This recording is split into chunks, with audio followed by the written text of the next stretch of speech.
Hi there. So the next section that we're going to talk about is section 4.4, and it's called Applications to Compound Interest.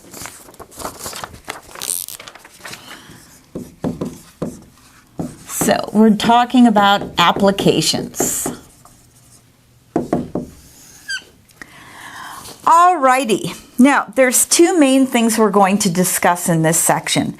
Essentially, we're going to talk about, like, if you put money in a bank and interest is compounded, how much will you have after a period of time? Okay? Now, there's different periods of time that interest can be compounded. Okay? So, for example, we can talk about interest being compounded,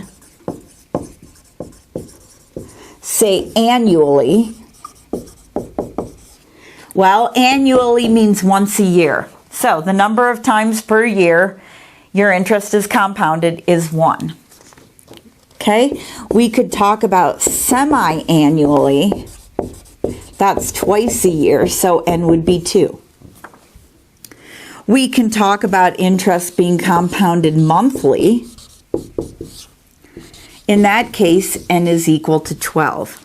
So for example, when you take out a loan, like a mortgage, interest is compounded monthly. That's actually not good in the sense that it's frequent and therefore you have a lot of interest that you pay off on a mortgage. Last but not least, we could talk about interest being compounded daily. And let's just assume a non-leap year. In other words, N is going to be equal to 365. Okay? Now, we will get to another way interest can be compounded, and that's compounded continuously, but that's in our next section. So we're not going there at this point. Now, one of the things that I want to point out is that it really makes sense that the more often your interest is compounded, the more money you're going to have. Okay? Why is that? Because you get interest on your interest. Okay? Now, there's one basic formula that we're going to be looking at in this section. And this is the formula. Don't worry, I will tell you what everything means. Okay? P stands for your principal. That's essentially the amount invested or deposited. Okay, that's the amount you put in the bank. R is your interest rate. Now, when we have R in our equation, notice it's got to be in decimal form. N appears twice. And N is the number of times per year interest is compounded.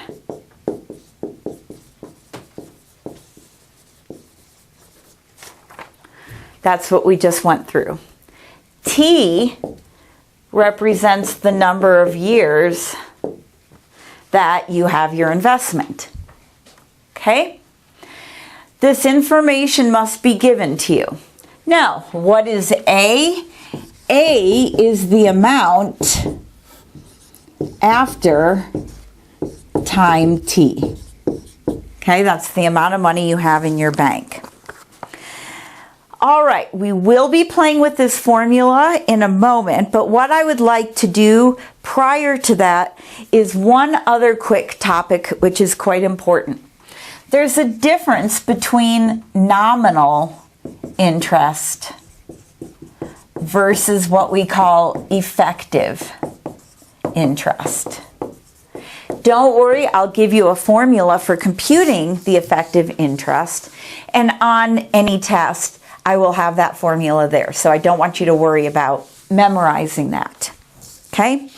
So, let me actually say, so suppose an account pays, say, 6% interest. Okay? And let me say per year. Now, I claim this 6% is called your nominal rate. Okay? Nominal means in name only. Because effectively, in other words, what you actually get in terms of interest is dependent upon how often your interest is compounded. Okay? So, I'm going to keep this formula up here. But let's first go through the nominal versus effective rate.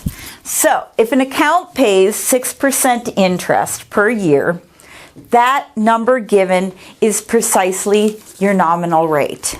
Now, what if I asked you the following? What is the effective rate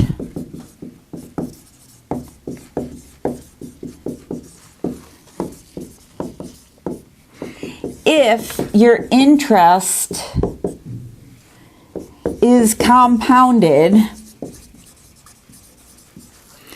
Well, we could do, how about daily? Then we'll compute monthly.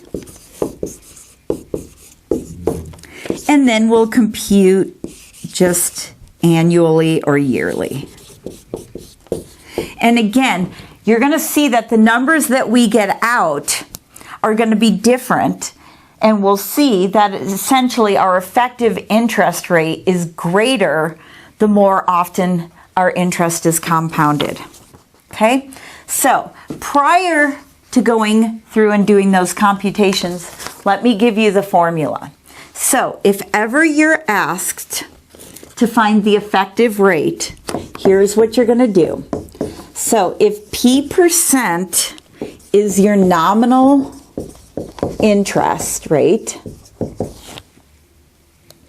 compounded N times per year, the effective rate is equal to 1 plus, well, P% over N raised to the nth power. Okay?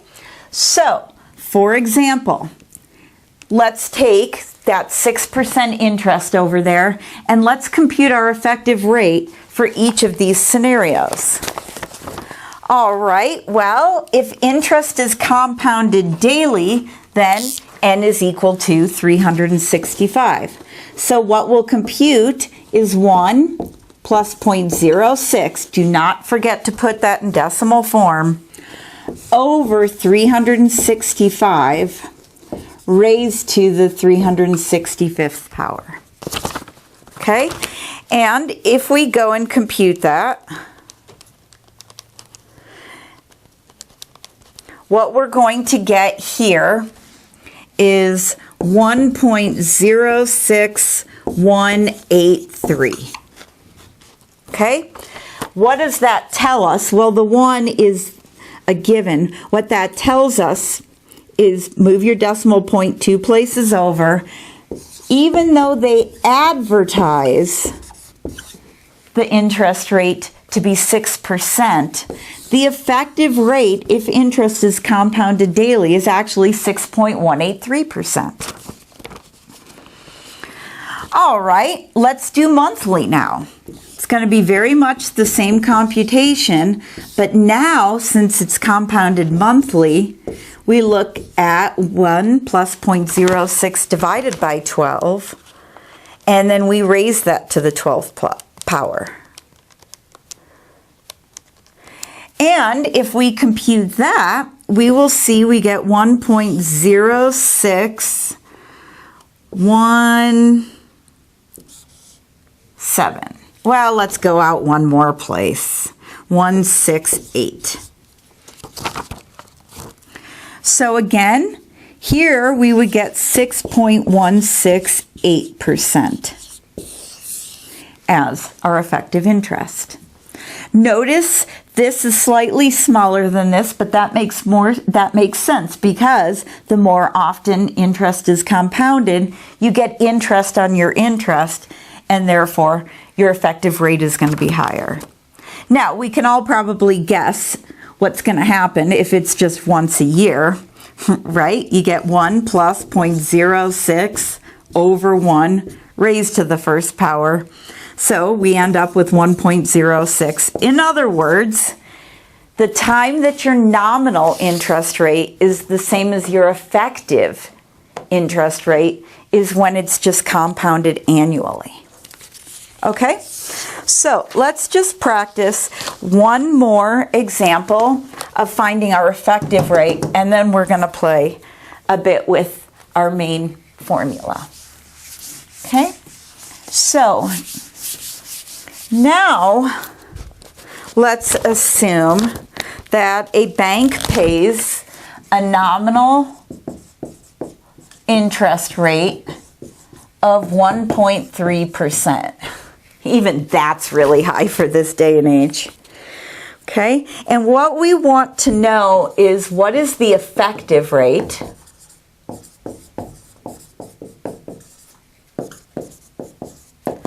If our interest is compounded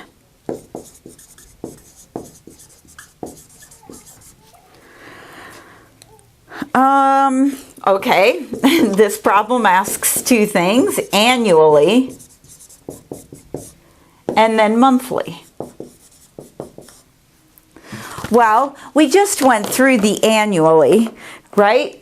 We said that when something is compounded annually, that's actually when your effective rate and your nominal rate are equivalent. Why? Because again, plugging in this formula, we have 1 plus 0.013. All I did is change my percent to decimal form over 1 to the first power. So we have 1.013, which is 1.3%. Okay? Did we need to do that? No, but again, I'd like to reinforce these sorts of things. For our monthly, we have 1 plus 0.013, but now that's going to be divided by 12 raised to the 12th power. Why? Again, because there's 12 months in a year. So if we compute that, what we're going to get is 1.01308. Not a huge difference, okay? Move our decimal point 2 places over, and we have 1.308%. Probably not even something that you would notice. All right. Next, let's play with this compound interest formula. We're just going to take one example, and we're going to go through a few different scenarios. Okay?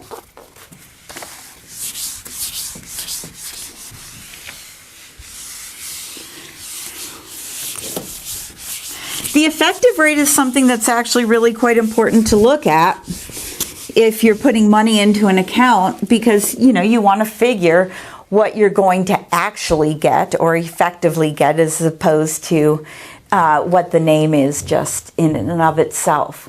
Okay? So definitely when you open up an account, you want to pay attention to how often your interest is compounded. All right. So let's just go through one quick example here, and let us just say that, let's suppose $1,000 is invested in an account that pays a nominal interest rate of 8% per year. Notice I'm given my principal and I'm given my rate. What I would like to do is find the balance, in other words, find the value of A after 3 years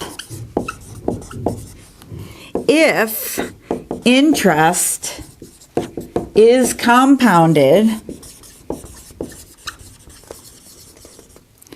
How about we do monthly, and then we'll do weekly, and then we will do daily.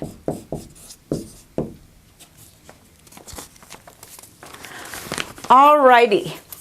Now, again, I know I go through this a lot, but I always like to get the intuition as to how my answers should relate to each other. Probably these are not going to differ very much.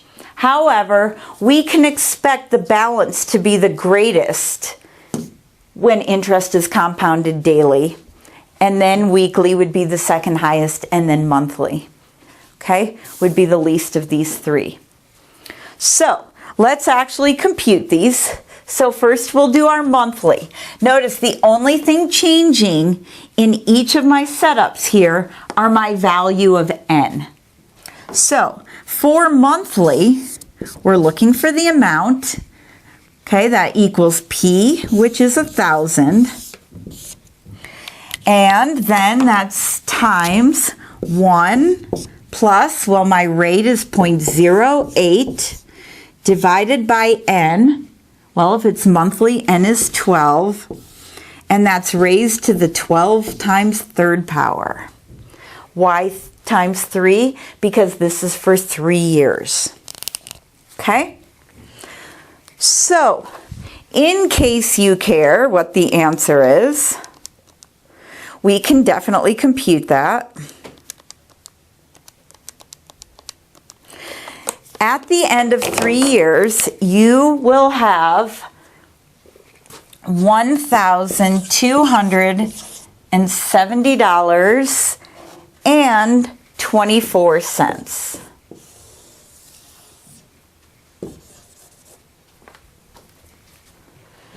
Okay, let's see what happens with weekly. Again, we're going to set this up to be very much the same. It's 1,000, 1 plus 0.08. But now since we're dealing with weekly, how many weeks are in a year? 52. So we'll raise it to the 52 times third power. And if we compute this, we will get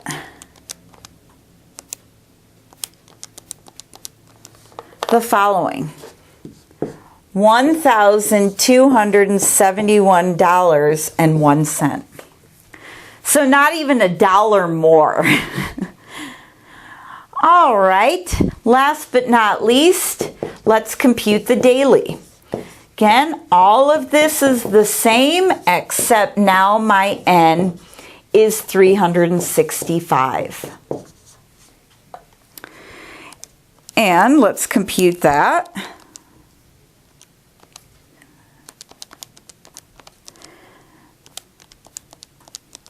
And we will see $1,271.22. All right, in other words, there was a 21-cent difference between our interest being compounded weekly and daily. So the amount that it changed here is absolutely trivial. I mean, look, monthly compared to daily, it's not even $1 more, it's 98 cents more. Okay, so while the difference is trivial, notice that it still changes it. Okay, so when you're investing money, you want your interest compounded as frequently as possible. Okay? When you are taking out a loan, you want just the opposite. Okay? You want the least amount of interest to be computed. So that completes section 4.4. Thanks.